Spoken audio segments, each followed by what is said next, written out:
গাছ দেখতেছেন, এখন আমি এটা বানতাছি। এই যে এটা মূলত মেসোয়াক গাছ কয়।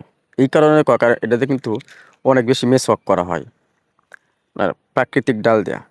আপনারা মনে করেন যে না বাসা বাড়িতে যেই পেজ দিয়ে আমরা দাঁত ব্রাশ করি, এটা কিন্তু অনেক ক্ষতিকর। তো সবচেয়ে বেশি ভালো হয় আপনার এরকম গাছের ডাল দেয়া দাঁত ব্রাশ করা, এটা কিন্তু স্বাস্থ্যের জন্য খুবই ভালো।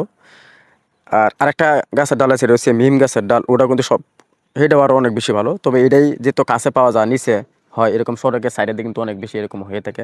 এটার আরেকটা নাম আছে বটবটির নামেও এটাকে অনেক বেশি নাম দেওয়া হয়েছে, বা অনেক বেশি এটাকে অনেকজন চিনে। কিন্তু আমাদের এলাকায় এটাকে মেসোয়াক গাছই বলা হয়, কারণ আমাদের এলাকাতে সবচেয়ে বেশি এটা মেসোয়াক গাছে ব্যবহার হয়। আর এটা শুধু এই জায়গায় কিন্তু কিছু ফল হয়, এখন ফল নাই, এ ফল কিন্তু আবার খাওয়া যায়। এ ফল একটু মিষ্টি থাকে।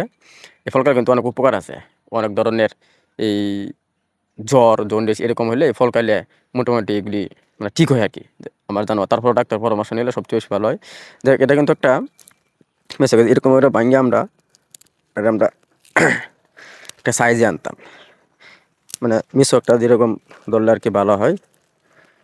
শুধু করে ডাল রাখবো,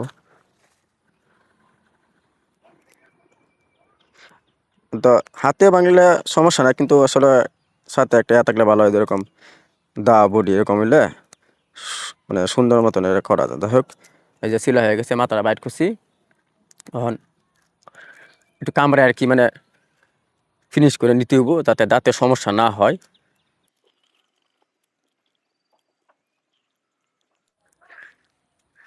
এই যে ফিনিশ হয়েছে, এখন দাঁত মারাতে খুবই আরামদায়ক, তখন একটা ক্ষতি নেই, আর দাঁতের জন্য অনেক বেশি ভালো। তো যাক, ভিডিওটা এই পর্যন্ত যদি ভালো লাগে তো অবশ্যই লাইক কমেন্ট করবেন আর পেজটা ফলো করে দিবেন। ধন্যবাদ।